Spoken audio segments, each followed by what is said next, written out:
Shalom Uvracha from Yerushalayim, Ir HaKodesh.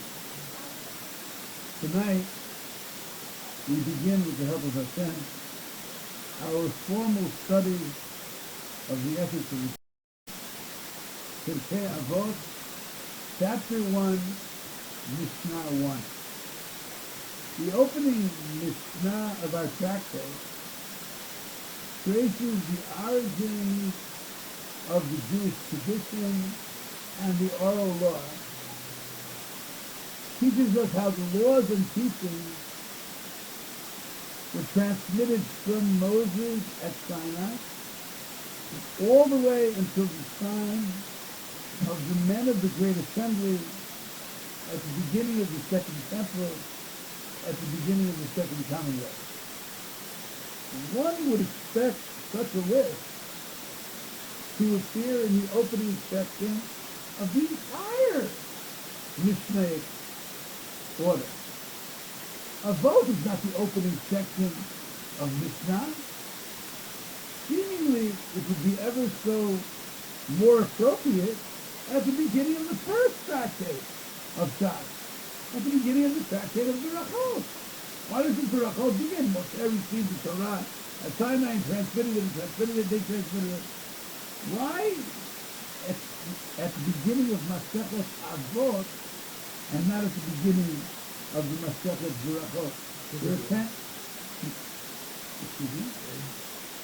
Yeah, why not the beginning of Masechet Berachot?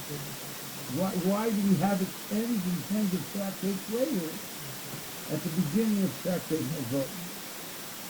Many answers have been offered.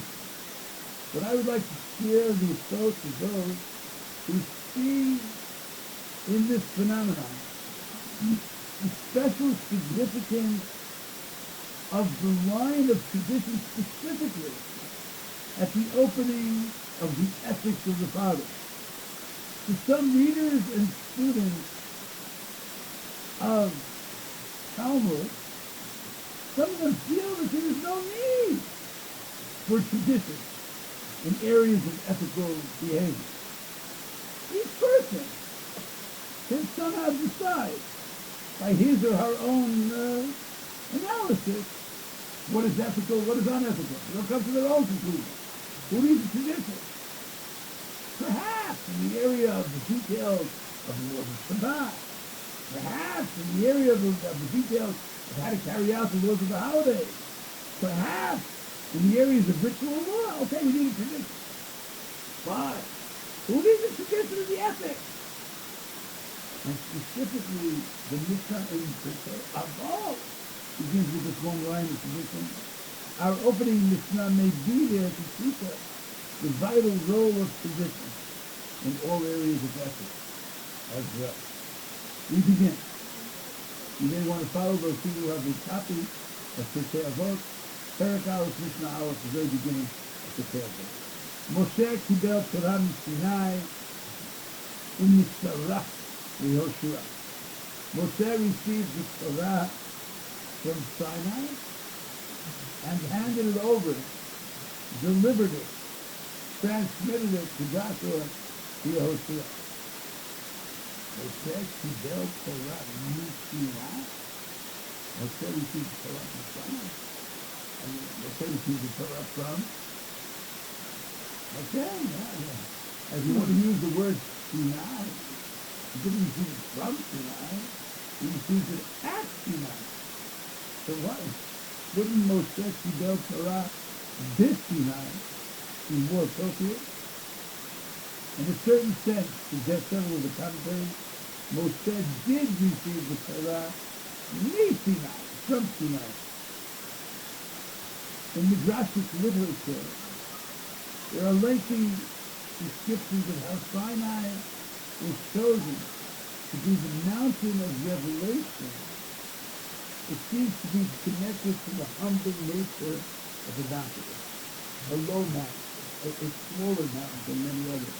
The humility of Sinai helped it to become the chosen mountain of the revelation. God chose the humble mountain for the essence of Torah is connected to humility. Moshe Kibel Torah Sinai. Moshe internalized this message. And indeed, he himself became the most humble man of all. Where did he learn this message from? He learned it Sinai, from Sinai.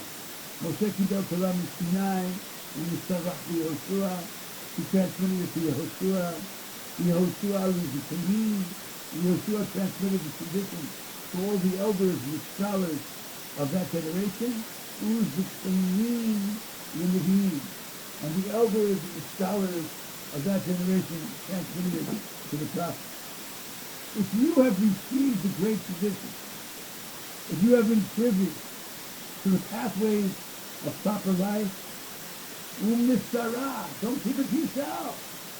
You receive something Mishara. I mean, one of the opening messages of our tractate is hand it over, share it with someone else. Share it with others. Kibel Mishara. Kibel Mishara. They receive it and they transmit it. Don't just receive. Give it over to others to enjoy as well. As we read in the book of Devarim, as we read in the book of Deuteronomy, Torah Tivalam Moshe Morasha Kihilat Yaakov. The Torah, Deuteronomy 33, verse 4. The Torah was commanded and instructed to us by Moses, by Moshe. It is an inheritance of the congregation of Jacob. Morasha Kihilat Yaakov. Now, the way we ordinarily say the word inheritance in Hebrew is not Morasha, but Yerusha, correct. Note that it does not say Yerusha, Kihilat Yaakov. It says Morasha.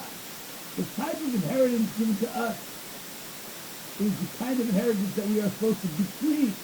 We're supposed to transmit to the next generation. Handed down from parent to child, from teacher to disciple. Univiyin l'Israel l'antei knesset ha'gedolah. The early prophets transmitted the tradition to the men of the Great Assembly. The great 120 men who formed some kind of tribunal at the very beginning of the return of the Jewish people to the land of Israel, at the beginning of the Second Temple. Many of the sections of our liturgy, many of the formal blessings, are connected to the institutions of the men of the Great Assembly. And they formalize so many of the laws and the practices of the Jewish people. They taught us 3 teaching messages. They taught us hundreds of messages. Those maybe 3 outstanding teachings. The first message, it seems to be the first message taught in the Pirkei Avot, because the rest is an introduction of the order of the tradition. Be slow, be deliberate, be careful, be judgment. Of course, this applies to judges. Surely if you're a shofet or a dayan, if you're some kind of judge in the court, I'm sure that before you make rulings, before you come to conclusions, be slow, be careful, be deliberate, be analytic. But Pirkei Avot was not written only for judges. Pirkei Avot was not only written for dayanim and interpretees. It applies to each of us as well. For we all seem to be judging each other in the courtrooms of the mind. Be slow. Mishna, the first teaching in Pirkei Avot. Be slow at drawing conclusions about someone else. It is not necessarily the way it looks. So many times we only later realize that the true situation was nothing close to that which we had imagined. So many times we realize that the person that we thought was so far from piety and righteousness is in reality one of the most devout of all individuals. Have room between badin. Don't jump to conclusions. The person appearing to be violating the Shabbat may really be on her way to a medical emergency. The person seemingly entering that non-kosher establishment is merely going to use the facility. The person walking with the woman, other than his own spouse, is involved in some kind of coaching in a life-threatening crisis. Be careful before drawing conclusions. Havur Mashinin Badin, the person who is dressed with such stained clothing at the wedding, who looks like a complete social misfit, just felt a few minutes before he came over with a young crying baby who wasn't feeling well, who vomited all over the street that he now sees punished. Be slow before you draw conclusions. The man in your yeshiva who looks as if he's breaking from all tradition of that particular school and growing his hair longer and longer and longer and longer, and you see it as some kind of statement against the norm, little do you know that he's about to donate all of his hair to, what's that over here? Lots of love, is it? You know, the hair donations to the people who unfortunately are going through treatment and who need special gifts of hair. The special teaching of Pirkei Avot has really what you mean by doing. Don't rush to conclusions. Judge your teachers slowly. Judge your students slowly. And maybe it's important to include judge God before drawing conclusions about God. You know, so many people have disinterest in God, and they're angry at God, and they're bitter. That's really what you mean by doing. Suggest the men of the Great Assembly. And the second teaching, the Ha'amidu Hamidin Habek. Teach many students. Don't have too many prerequisites in order to accept a student in your study group. Don't shut people out. Standards are legitimate, but only within a certain limit. The prophets and rabbis of this great assembly of the Antichrists and Hagdolah understood that we need everyone to be afforded the opportunity to study Torah. Not only the prestigious families, not only the wealthy families, not only the religious families. I recently met here in Yerushalayim with a couple who was considering removing their son and their daughter from a certain Torah institution on the other side of the world. I said, watch them. If you never see you, but I don't know if you know I'm really talking to my wife. If you're watching the video, you remember our discussion, and make the right decision. And the reason why they wanted to remove the children from a religious institution of Torah is because the cost of creation prohibits it. I'm not blaming anybody, I'm not judging anyone. But wouldn't it be so blessed if you could do the Hamidu Hamidin Hadeh, on a special level of blessing by those people to provide free Torah education for anyone in need. They are fulfilling Hamidu Hamidin Hadeh. They are setting up many students. There are people who have been unfortunately expelled from Torah institutions. There's so many of them, old children. I never ran a Torah institution. I got a son who did so.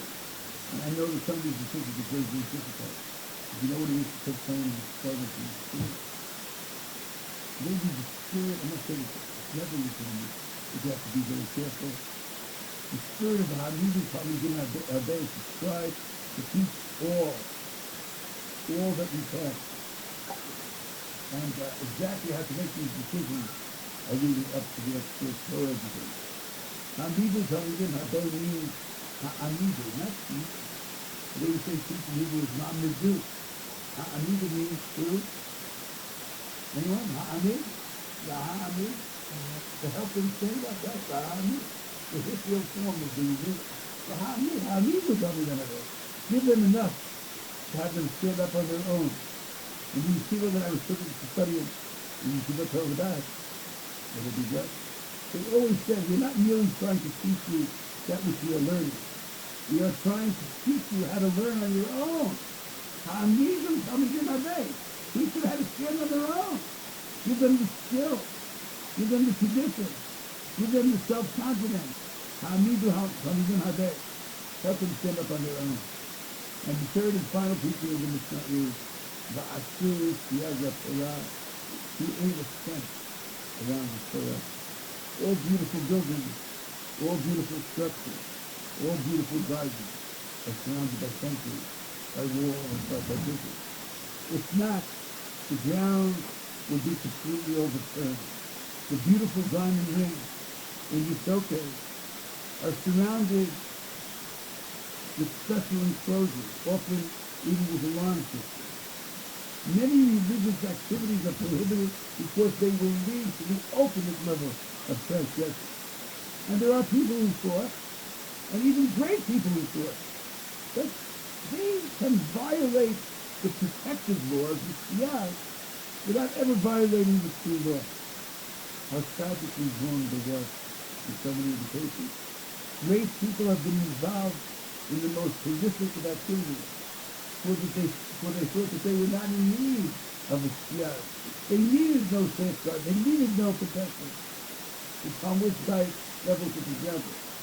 The wisest of men, the number one man in wisdom in world history, King Solomon.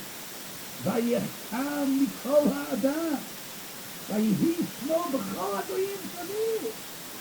Kings 1, chapter 5, verse 11. He was the outstanding scholar. He was the wisest of all men. There was no one wiser than King Solomon. And yet, he felt that he doesn't need safeguards. Safeguards of laws don't apply to him. If the Torah teaches in Deuteronomy 17:17, the king is not allowed to marry many women because his heart will turn away from God. King Solomon said, that's not me. Other things, they need a safeguard. The lawyer, lo nashim, the lawyer, surely bavo. But someone else said, I'm not sure I'm reading the Gemara in Sanhedrin, exactly Sanhedrin, 21 days. I'm not sure, I never lost for it. What happened to me? However, we all recall the tragic statement, whether it's literal or not literal. It's just in chapter 11 of Kings 1, verses 4, verses 5, verses 6. Vayehi le'esh tiknas v'lo, myself and forth of the law. So then his wife turned to follow away from God. And he followed foreign gods. Vayerach Shlomo acharei asoret Elohei Sidonim, v'acharei Milkom Shikut Amonim, vayas Shlomo hara b'nei Hashem. I mean, you want to translate it, he followed idolatry. He got like this, he didn't, without it, whatever it means. The men of the great assembly taught us the great insight into Pirkei Avot. Don't think that you are above these precautions. Respect these precautions. The rabbis teach exactly in Shabbat, page 11a, that you're not allowed to read by certain kinds of lanterns, oil lanterns on Friday night, because maybe you're going to be so involved in the study, and maybe the light will be flickering. You'll turn over the light in such a way you'll cause extra light to happen. Maybe you're engrossed in your studies now. And I can't see the word, so Shema Yateh. Lo Yisrael L'or HaNer, page 12b, Shabbat. Lo Yisrael L'or HaNer, Shema Yateh. Because maybe he will tilt the lamp, thereby desecrating the Shabbat. There was a great rabbi. His name was Rabbi Machlis. And he was outstanding rabbi. He said, that doesn't apply to me. I don't need a flood. You're not allowed to create light on Shabbat. You're not allowed to kindle light on Shabbat. You're not allowed to extinguish light on Shabbat. I'm not going to do those things. I'll read my candle light. I'm not desecrating the Shabbat. I'm not Rabbi Shlomo and God. You're trouble out there. Torah, according to this one opinion, Torah, he was so engrossed in the study on Friday night. The Ketava Pritaso. He made a special note on his note. Ani Yishmael ben Elisha. Sayiti Yisrael Yod Shabbat. I tilted the lamp and I desecrated the Shabbat. It's the Rebbe from the church. I read the Shabbat. I'll have to do the special sacrifice in the temple of being good. Our opening Mishna. The opening Mishna of Pirkei Avot. The opening Mishna of the ethical father teaches us that there are 3 levels of greatness in transcending tradition. Don't be quick to judge your teachers. Don't be quick to judge your students. Don't limit your teaching and your tradition to to but a few, and make sure to safeguard your sacred traditions, so that others will be able to properly enjoy and observe these sacred customs. May we internalize all the values of Pirkei Avot, and may each person be able to successfully transmit the sacred traditions in his own knowledge. Thank you for listening.